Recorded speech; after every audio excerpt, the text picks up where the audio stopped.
Common man media Satish கொஞ்ச நாளாக தான் பழக்கம். இந்த படம் போஸ்ட் ப்ரொடக்ஷன் ஸ்டார்ட் பண்ணுறது தான் பழக்கம்.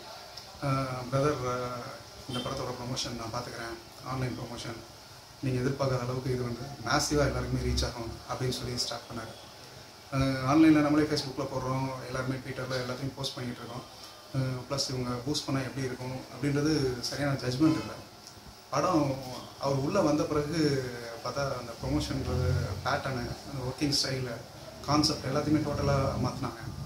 மாற்றிட்டு ஒவ்வொரு செக்மெண்ட்டாக பிரிச்சுக்கிட்டாங்க. அந்த படம் ரிலீஸ்க்கு இருக்கிற வரையும் இந்த வீக் இதை டார்கெட் பண்ணுறேன், இந்த வீக் இதை டார்கெட் பண்ணுறேன், இந்த வீக் இதை டார்கெட் பண்ணுறேன்ட்டு எந்த இடத்துல ஓப்பன் பண்ணாலும் சதீஷோட ஒரு ட்விட்டர்லையோ ஒரு ஃபேஸ்புக்கில் எங்கே போனாலுமே சதீஷோட போஸ்ட் இல்லாமல் இருக்காது. அதுக்கு அத்தனை லைக்ஸ், அத்தனை பேர் கமெண்ட்ஸ் கொடுத்துருப்பாங்க.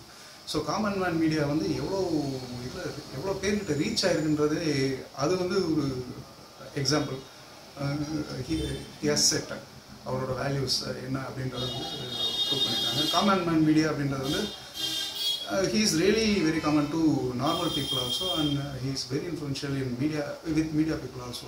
எங்கே போனாலும் சதீஷ் இருக்காரு, everybody knows him. நான் இந்த படம் முடிஞ்சு வரும்போது சொன்னேன், பிரதர் நேற்று வரைக்கும் படம் ரிலீஸ் ஆக போகுது டென்ஷனில் தான் இருந்துகிட்ருக்கேன். பட் ப்ரொமோஷன் சைடில் வந்து எனக்கு எந்த ப்ராப்ளமுமே இல்லை. கொளுத்து எடுத்துக்கிட்டு இருக்கீங்க.